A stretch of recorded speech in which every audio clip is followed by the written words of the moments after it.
பாமக சார்பில் விரைவில் நல்ல செய்தி வரும் என்ற நம்பிக்கை இருப்பதாக கௌரவ தலைவர் ஜி.கே. மணி கூறியுள்ள நிலையில் 2வது நாளாகவும் சில நிர்வாகிகளை சந்திக்க ராமதாஸ் மறுத்துவிட்டார். அன்புமணியை பாமக தலைவர் பதவியில் இருந்து நீக்கிவிட்டு தன்னைத்தானே தலைவராக ராமதாஸ் அறிவித்துக் கொண்ட நிலையில் இருவரையும் பாமக நிர்வாகிகள் சமாதானப்படுத்த முயன்று வருகின்றனர்.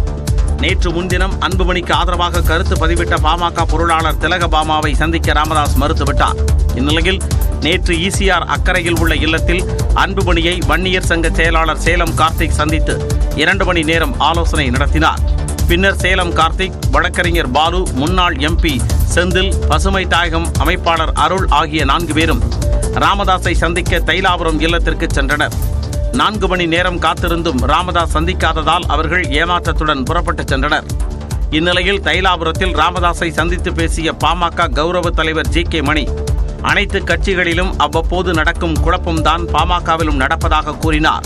உட்கட்சி பிரச்சனை, இன்னொன்று ஒவ்வொரு காலகட்டங்களையும் ஒவ்வொரு கட்சியிலையும் இந்த மாதிரி இயல்புகள் வரும், அப்புறம் மாற்றங்கள் வரும். அதனால இப்போ சொல்ல வேண்டிய செய்தியெல்லாம் மருத்துவரையாக சொல்லியிருக்கிறேன். நல்ல செய்தியை நல்ல ஆலோசனைகளாக சொல்லியிருக்கிறாங்க. மருத்துவரையாவும் அதை உள்வாங்கி இருக்கிறாங்க. மேலும் பாமகவில் நிலவும் பிரச்சினைக்கு விரைவில் தீர்வு காணப்படும் எனவும் ஜி.கே. மணி நம்பிக்கை தெரிவித்தார். அமைச்சர் KN நேரு மகன் மற்றும் சகோதரர்கள் வீட்டில் நடத்தப்பட்ட சோதனையில் முக்கிய ஆவணங்கள் கைப்பற்றப்பட்டதாக அமலாக்கத்துறை தெரிவித்துள்ளது. IOB வங்கியில் பெற்ற கடனை திருப்பி செலுத்தாதது உள்ளிட்ட புகார்கள் தொடர்பாக கடந்த 7ஆம் தேதி அமைச்சர் ட்ரூடம் நிறுவனம் தொடர்புடைய 15 இடங்களில் அமலாக்கத்துறை சோதனை நடத்தியது. சென்னை, கோவை, திருச்சி மற்றும் சேலம் ஆகிய இடங்களில் ஏறத்தாழ 4 நாட்கள் சோதனை நடைபெற்றது. இந்த சோதனை தொடர்பாக KN நேரு சகோதரர் ரவிச்சந்திரனிடம் அமலாக்கத்துறை அதிகாரிகள் விசாரணை நடத்தினர். இந்த நிலையில் அருண் நேரு MP மற்றும் ரவிச்சந்திரன் தொடர்புடைய இடங்களில் நடத்திய சோதனையில் முக்கிய ஆதாரங்கள் பறிமுதல் செய்யப்பட்டதாக அமலாக்கத்துறை தெரிவித்துள்ளது. அமைச்சர் KN நேருவின் சகோதரர் ரவிச்சந்திரன் சட்டவிரோத பணப்பரிமாற்றத்தில் ஈடுபட்டதற்கான ஆவணங்களும் சோதனையில் கண்டுபிடிக்கப்பட்டுள்ளதாக தெரிவிக்கப்பட்டுள்ளது. மேலும் இந்த சட்டவிரோத பணப்பரிமாற்றத்தின் மூலம் சொத்துக்கள் மற்றும் சேர்க்கப்பட்ட வருமானம் ஆகியவையும் கண்டுபிடிக்கப்பட்டதாக கூறப்பட்டுள்ளது. டிஜிட்டல் ஆவணங்களும் சோதனையில் சிக்கியிருப்பதாக அமலாக்கத்துறை தெரிவித்துள்ளது.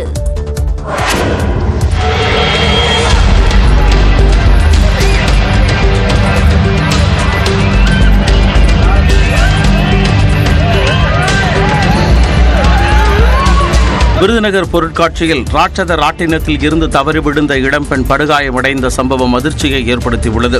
விருதுநகர் KVS பள்ளி வளாகத்தில் தனியார் சார்பில் பொருட்காட்சி நடைபெற்று வருகிறது. இந்த பொருட்காட்சியை பொதுமக்கள் ஆர்வத்துடன் கண்டுகளித்து வருகின்றனர். இந்நிலையில் நேற்றிரவு அங்குள்ள ராட்சத ராட்டினத்தில் சிலர் பயணம் செய்தனர். அப்போது விருதுநகர் பாத்திமா நகரைச் சேர்ந்த கௌசல்யா என்ற இளம்பெண் திடீரென தவறி கீழே விழுந்து படுகாயமடைந்தார். இதனால் அங்கு பெரும் பரபரப்பு ஏற்பட்டது.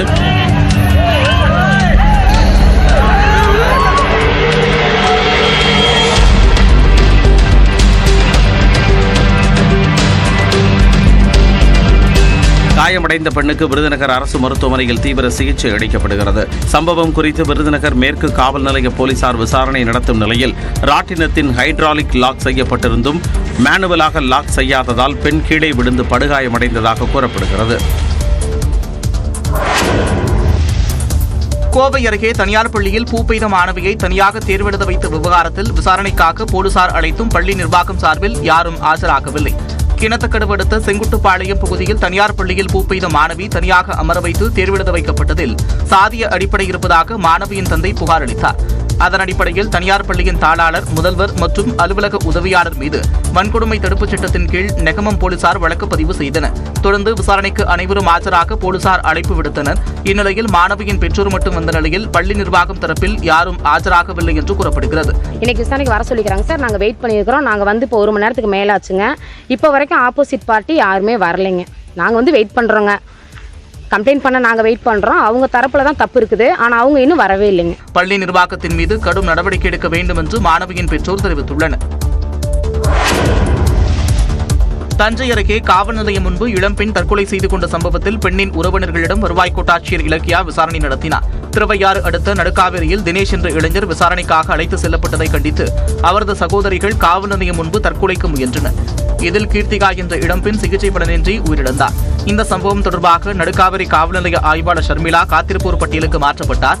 இதற்கிடையே ஆய்வாளர் ஷர்மிளா மீது வன்கொடுமை தடுப்பு சட்டத்தில் வழக்குப்பதிவு உள்ளிட்ட கோரிக்கைகளை வலியுறுத்தி இளம்பெண்ணின் உடலை வாங்க மறுத்து உறவினர்கள் போராட்டத்தில் ஈடுபட்டனர்.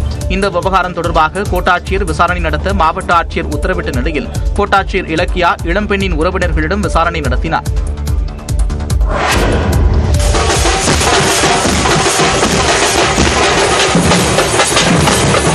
கடல் அலைகளா மனித தலைகளா என்று போட்டி போடும் அளவிற்கு திருச்செந்தூர் முருகன் கோவிலில் பங்குனி உத்திரத்தை ஒட்டி பக்தர்கள் வெள்ளம் கரை புரண்டது.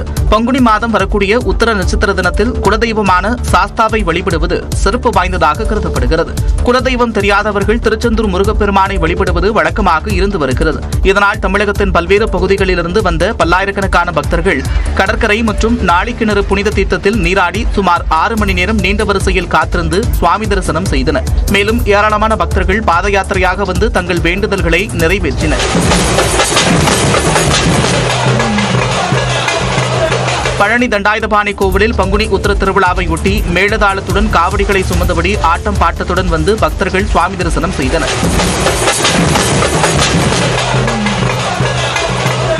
இதேபோல கும்பகோணம் அருகே அறுபடை வீடுகளில் ஒன்றாக வணங்கப்படும் சுவாமிமலை சுவாமிநாத சுவாமி கோவிலிலும் பக்தர்கள் தீபமேற்றி வழிபாடு நடத்தினர். அமெரிக்காவுக்கு பதிலடி கொடுக்கும் வகையில் அந்நாட்டு பொருட்கள் மீதான வரியை 125% சீனா உயர்த்தியுள்ளது. உலக நாடுகள் மீதான வரியை அமெரிக்கா உயர்த்தியுள்ள நிலையில் சீன பொருட்கள் மீதான வரி விதிப்பையும் 104% ட்ரம்ப் உயர்த்தினார். அதற்கு எதிர்வினையாக அமெரிக்கா மீதான வரியை 84% சீனா உயர்த்தியது. பின்னர் புதிய அறிவிப்பை மற்ற நாடுகளுக்கு 90 நாட்கள் வரை நிறுத்தி வைப்பதாக கூறிய அமெரிக்க அதிபர் டொனால்டு ட்ரம்ப் சீனாவுக்கு மட்டும் விலக்கு அளிக்கவில்லை. இதற்கு பதிலடி கொடுக்கும் வகையில் அமெரிக்கா மீதான வரியை 125% உயர்த்துவதாக சீனா அறிவித்துள்ளது. இந்த வரி விதிப்பு சனிக்கிழமை முதல் அமலுக்கு வருவதாக தெரிவிக்கப்பட்டுள்ளது. இனி அமெரிக்க அதிபர் அறிவிக்கும் வரி உயர்வை கண்டுகொள்ளப் போவதில்லை என சீனா அறிவித்துள்ளது. உலகளவில் ஏற்பட்டுள்ள பொருளாதார நிலையின்மைக்கு அமெரிக்காதான் பொறுப்பேற்க வேண்டும் என்றும் தெரிவித்துள்ளது. வரி விதித்து கொடுமைப்படுத்தும் அமெரிக்காவுக்கு எதிராக தங்களுடன் ஐரோப்பிய நாடுகள் கைகோர்க்க வேண்டும் எனவும் சீனா அழைப்பு விடுத்துள்ளது.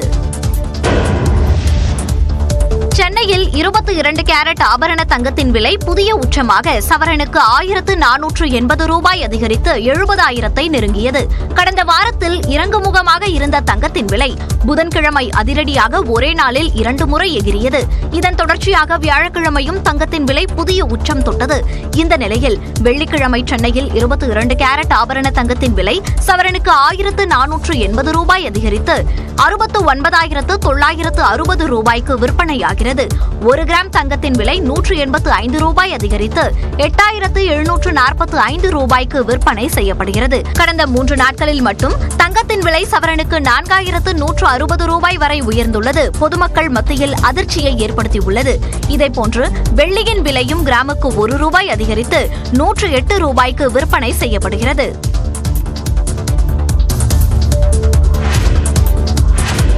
கொல்கத்தா அணிக்கு எதிரான 25வது லீக் போட்டியில் சென்னை அணி தோல்வியடைந்தது. தொடர்ச்சியாக 4 போட்டிகளாக தோல்வியடைந்த சென்னை அணி வெற்றி பாதைக்கு திரும்புமா என்று ரசிகர்கள் எதிர்பார்த்திருந்தனர். இந்நிலையில் சென்னை சேப்பாக்கம் மைதானத்தில் நேற்று நடந்த போட்டியில் டாஸ் வென்ற கொல்கத்தா அணி முதலில் பந்து வீசியது.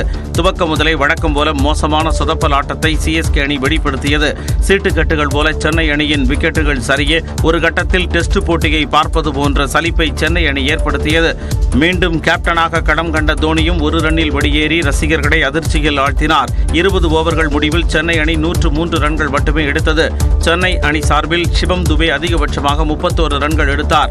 104 ரன்கள் என்ற எளிய இலக்கை கொல்கத்தா அணி விரட்டத் தொடங்கியது. சென்னை அணி வீரர்கள் வீசிய பந்துகளை கொல்கத்தா அணி வீரர்கள் துவைத்தெடுத்தனர். 107 ரன்களை 10.1 ஓவரிலேயே எட்டிப்பிடித்த கொல்கத்தா அணி 8 விக்கெட் வித்தியாசத்தில் வெற்றி பெற்றது. நேற்றைய போட்டியில் தோற்ற சென்னை அணி தனது 5வது தொடர் தோல்வியை பதிவு செய்தது. சென்னை அணி சொந்த மண்ணில் தோல்வி அடைந்திருப்பது ஏமாற்றம் அளிப்பதாகவும் பேட்டிங் வரிசையை மாற்ற வேண்டிய கட்டாயம் இருப்பதாகவும் ரசிகர்கள் தங்கள் ஆதங்கத்தை வெளிப்படுத்தியுள்ளனர். ஹோல் டீம் எஃபர்ட்டே இல்லை, சுத்தமாக எனர்ஜியே இல்லை, எந்த பிளேயருக்குமே எனர்ஜியே இல்லை. இன்னைக்கான மேட்ச் சுத்தமாக ரொம்ப கேவலமா இருந்துச்சு. ஆனா நான் வந்ததே வேஸ்ட். ஒரு ஃபைட்டே இல்லாத மாதிரி இருந்தது. கடைசி 3 மேட்சா ஒன்னு ஆறதா இருந்தா வின் பண்ணணும், இல்ல ஆறதா தோக்கணும். ரெண்டுத்துக்கும் நடுவில் நின்னா என்ன சார் பண்றது? 7,000 ரூபாய் டிக்கெட் வாங்கிட்டு வந்தேன். ஆனால் நான் வந்ததுக்கான பணத்துக்கான மதிப்பு எதுவுமே இல்லை. ரொம்ப ஸ்லோவாக விளாண்டாங்க. எல்லாருமே ரொம்ப கலாய்க்கிறாங்க சென்னையை பற்றி. கேப்டன்சி வேணும்ண்ணே, ஆனால் மேட்ச் எடுக்கணுமேண்ணா. கேப்டன்சி வச்சு அவர்கிட்ட டோனி என்னண்ணா சூப்பர் ஸ்டாரானா, அவனா படத்தில் நடிக்கிறாரு. நம்ம கேமு தானே முக்கியம். அதுக்கு அவர் படம் நடிக்க போகலாம்ல. பேட்டிங்லேயும் வந்து நல்ல இம்ப்ரூவ்மெண்ட் தேவை. இந்த டீமை வச்சு கப்பு இல்லை, சொப்பு கூட அடிக்க முடியாது. சென்னை அணி விளையாடிய போட்டி டெஸ்ட் போட்டி போன்று இருந்ததாகவும் தோனி இன்னும் சிறப்பாக விளையாட வேண்டும் என்றும் ரசிகர்கள் கேட்டுக் கொண்டனர்.